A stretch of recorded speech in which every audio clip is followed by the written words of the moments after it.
그동안 돈 좀 가진 재벌들이나 기득권자들은 정치는 절대 부동산 조치를 단호하게 못한다. 그리고 하게 되더라도 빠져나갈 구멍이 늘 있다라고 하는 일종의 무패의 신념을 갖고 있었는데 부동산 불패. 예, 이거를 뿌리채 흔드는 게 지금 이재명 대통령입니다.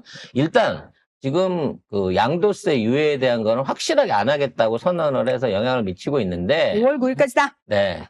그동안 일종의 세제 사각 지역에서 일종의 면제부를 줬던 이 임대 아파트 업자들에 대해서도 이거 이상하지 않느냐.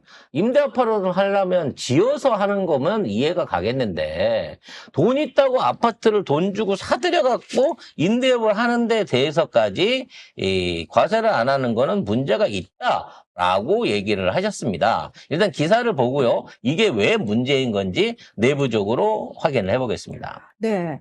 이재명 대통령이요. 그 임대주택 제도를 도마 위에 올린 이 대통령의 발언에 임대사업자들이 술렁이고 있다는 내용의 언론 기사를 첨부하면서 뭐라고 말씀을 하셨냐면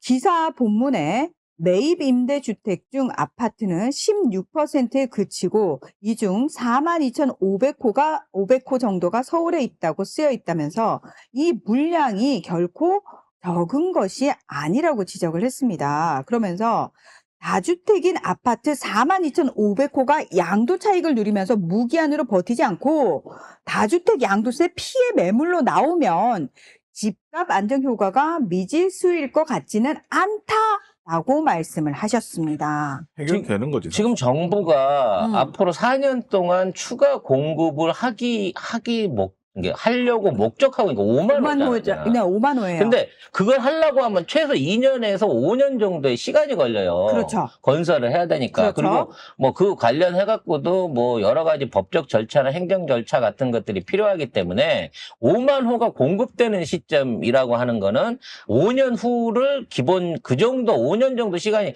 걸린다고 봐야 되는 건데 그 숫자에 필적할 만한 아파트들이 그러니까요. 공급 물량으로 나온다는 거예요. 이게 그치고 아파트는 16%에 그치고 이 정도 서울에 있다. 아니 기사에서는 별거 아닌 것처럼 얘기했지만 이거 왜 별거 아닌 물량이 이 엄청난 물량이 서울에서만 풀려도 서울에 있는 총 가구수가 430만 호쯤 돼요.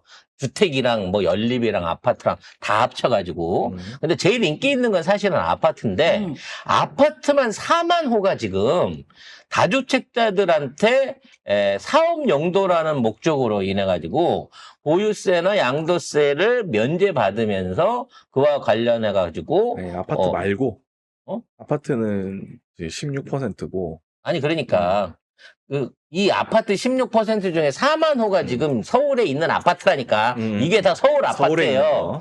이 4만 호가 사실상 양도 중과세에서 유예를 받고 있는 거라는 거죠. 그럼 서울 인구 1,000만이잖아. 네. 이 4만 호를 갖고 있는 사람이 몇 명이나 되겠냐고. 1%도 안 돼요. 이 정책도 처음에 문재인 정부에서 이 양도차익 중과세 정책이 나오고 6개월 있다가 그럼 임대업자는 어쩌란 말이냐? 이 얘기가 나오면서 쉽게 말하면 보완 대책으로 이걸 만들어준 거야. 그렇게 되다 보니까 선량한 임대업자를 보호하는 게 아니라 불량한 임대업자들이 늘어나고 있는 거죠. 그래서 얘네들이 갖고 있는 아파트가 쉽게 말하면 대부분이 뭐 강북이나 이런 데 있는 정말 가난한 서민들이 사는 그런 아파트들이 아니에요. 다 역세권에 있거나 새롭게 분양되는 아파트들 중에 위치 좋은 것들만 골라갖고 얘네들이 쇼핑해서 주워 담고 나는 이거 임대 줄 거야. 임대 주는 거기 때문에 나는 양도세 안 내고 이거 계속 보유하고 버틸 거야. 라고 하면서 버티고 있는 거라는 거죠. 그런 애들이 지금 100채, 200채, 300채씩 이 주택들을 갖고 있는 겁니다. 그러니까 그 사람들을 잡으려고 하면 지금 있는 법의 허점이 아니 임대업자니까 이게 안 돼요. 따라서 거기에 대한 임대업자에 대한 구분이 필요하다는 겁니다. 이게 진짜로 사업 목적으로 이걸 했다고 하더라도 본인이 그 임대업으로 얻는 이득 말고 사가지고 양도 차익이 크게 생긴 부분에 있어서는 임대업자라도 세금을 내는 게 당연한 거잖아요. 당연하지. 따라서 뭐 1가구 1주택, 1가구 2주택 이걸 떠나갖고 이런 기업형 임대업자들을 먼저 잡지 않으면 대량인 물량들이 공급이 안 된다는 거야. 그렇기 때문에 임대업자들이 요것만 1, 2년 안에 중간 뭐 보유세를 때린다든지 뭐 어떤 형태로 해서 세제 혜택을 없애고 규제를 강화해갖고 요것만 꺼내놔도 그 1%도 안 되는 임대업자들은 화가 나겠죠. 심지어 그런 기사도 떴습니다. 자기는, 장학사업적인 차원에서, 복리적인 사업 차원에서 임대 아파트들을 가지고, 무료 기숙사로 제공을 했는데, 그런 나도 무료로 기숙사로 제공을 했는데, 이런 나도 세금을 받고, 아니, 그런 뜻깊은 일을 하신 분은 다 조례나 이런 걸 통해서 보호해주지. 근데 일반 업자인 사람들까지 보호를 해갖고는 앞으로 오히려 지금 양도세나 다주택 걸려있는 사람이 그럼 나 임대업자로 돌아야 되겠다라고 피해가지고 나올 물량도 일이 도피할 수 있게 되는 일종의 도피처를 주는 거예요. 그래서 이와 같은 정책들을 대상으로 삼았고 이렇게 할 수 있는 것 자체가 사실은 이재명 대통령이니까 행정을 들여다보고 있기 때문에 이게 가능하다는 겁니다. 결론적으로 정치권 안에서 그러고 청와대 내부 참모들 안에서도 지선 앞두고 표 떨어집니다. 지지율 깎입니다. 이 개소리들을 하고 있는 인사들이 지금도 나타나고 있다고 해요. 당내 일각에도 나타나고 있다고 하는데 이 시기에 이재명 대통령의 지금 국정평가에 대한 여론조사를 돌려보면요. 지금 민주당이 내분 사태에 있어가지고 지금 한 2주 동안 아무 짓을 못하고 있는 이 상황 속에서도 대통령 인기는 고공행진을 하고 있습니다. 심지어 서울 안에서도 마찬가지고 대구나 지방 지역에서도 지금 오르고 있고 그동안 이재명 대통령의 가장 조금 적대적이라면 이상하고 관심이 없었던 20대 쪽에서도 이 주택 정책에 대해서만큼은 굉장히 선언을 하면서 지지율이 지금 올라가고 있는 상황이라는 거죠. 그래서 대통령은 국민이 체감할 수 있게끔 정책이 돼야 되고 경제가 좋아져야 된다. 아직까지 그게 부족한 것 같다라고 달리는 말에 채찍질을 가하셨습니다. 어제 저녁에 종로구의 식당과 카페를 직접 방문을 하셔가지고 시민들을 만나셨다고 하거든요. 네. 자, 어제 저녁 서울 종로구 통인시장 내의 식당과 카페를 방문을 하셨어요. 그러면서 통계보다 국민의 일상이 중요하다. 정책 성과는 통계가 아니라 국민의 일상에서 확인돼야 한다. 그리고 정책은 책상 위가 아니라 현장에서 답을 찾아야 한다면서 실질적인 변화를 강조를 했습니다. 사진을 공개한 거를 보면은 이렇게 시장에 이제 대통령이 직접 저녁에 가셨나 봐요. 그다음에 같이 소주 한 잔도 하시면서 강훈식 비서실장 계속 옆에 있네. 네. 같이 이제 윤석열 시절의 어떤 시장 방문이나 통인시장 방문이라든지 식당 뭔가 주인과 통제된 분위기 안에서 짜고 치는 고스톱을 하던 것 같은 그런 분위기하고는 완전히 다르지 않아요? 이 실제적인 시민을 만나고 있는 거고 그분들의 애환을 듣고 있는 거고 조금만 더 기다려 주시라. 좀 더 효과가 날 수 있도록 하겠다라고 하는 어떤 그 모습을 보여주고 계신 거잖아. 지금 잘한다, 주가 5천이다, 뭐 경제 살았다, 수출 최고다. 이게 중요한 게 아니라고 스스로를 평가하고 있는 거예요. 이 효과로 국민들이 잘 살게끔, 잘 산다고 느낄 수 있을 때까지 만족하지 않겠다는 뜻인 거죠. 식당 사장님이 청와대 복귀 후에 직원들과 경찰들이 방문이 늘어서 괜찮아지고 있다. 이런 얘기를 또 했다고 합니다. 예. 그리고 카페 사장님도 만났는데 용산 이전 시기를 버텼고 최근에는 희망을 품고 있다. 이렇게 소회를 밝혔습니다. 그래서 늘 말씀드립니다만 주가는 5천이고 삼성은 16만 원 됐는데 4배나 올랐는데 왜 내 지갑은 얇은가? 그거는 국민들의 실질적인 소득이 오르거나 물가가 대폭 떨어지거나 이게 있어야 돼요. 실제 가서 꽂히는 돈이 있어야 되지 않습니까? 가장 쉽게 그런 체감 효과를 보는 거는 그냥 돈을 찍어서 보조금을 전 국민한테 지원금을 주는 거예요. 지난번에 했던 것처럼. 근데 민생지원금. 근데 민생지원금을 무한대로 찍어내기에는 정치적 부담도 크고 이 시기에 민생지원금 지급한다 그러면 100% 또 포퓰리즘이라고 지랄 연병을 할 겁니다. 지방선거 앞두고 지방선거 앞두고 한다고. 매표한다. 근데 정작 지자체장들이 지금 지네가 자체적으로 예산을 만들어가지고 돈 뿌리고 있는 애들이 더 많아요. 요즘은 그렇게 하고 네. 있더라고요. 그럼 왜 진지게는 안 하고 지금 와갖고 그 지랄을 하고 있냐는 거지. 예전엔 그렇게 돈 쓰면 망한다며. 그래서 대통령이 갖고 있는 플랜은 전 국민을 부자 만드는 겁니다, 결과적으로. 국민들이 주식을 통해서든 또는 앞으로 국민 펀드를 통해서든 안정적이고 부동산에 묶여갖고 내가 아무리 열심히 저쪽에 집 사려고 하면 뭐야. 1,000만 원 저축하면 1억씩 올라버리는데 이런 좌절감을 주지 않고 주택 문제 안정적인 공급 그리고 거기서 날 수 있는 여유 자금들이나 예적금들을 생활이나 소비에 쓸 수 있을 만한 여유를 만들어낼 때까지 부동산을 옥죄고 경기와 소득을 살려내야 된다는 거예요. 근데 부동산을 잡는 거 본인 말로는 쉽다고 했으니까 정책으로 이게 가능한데 국민들의 내수 환경을 끌어올리는 데는 어느 정도 시간이 필요하다는 겁니다. 지금 있는 입장에서. 그렇죠.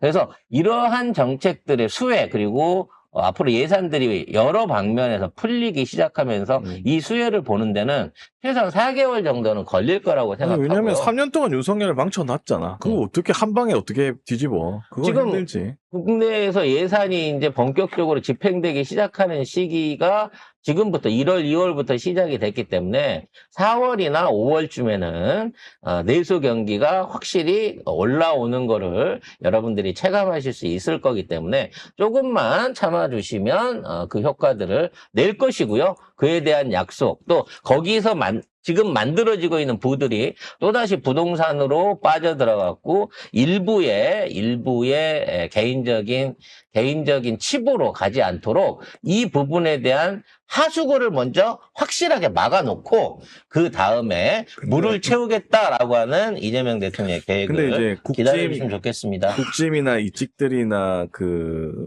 언론들, 이재명 대통령 싫어하는 언론들은 그렇게 하면 안 된다. 너희들 표 떨어질 거다. 이거 부동산 정책 때문에 결국 질 거다. 계속 저주하고 있거든요. 그렇게 안 되게 지방선거 이겨야 된다. 그럼요. 만에 하나 지방선거를 90%를 장악한다고 하더라도 10%는 졌잖냐라는 걸로 돌려쓰기 할 놈들이에요. 부동산 때문에 졌다 이럴 거거든. 100%.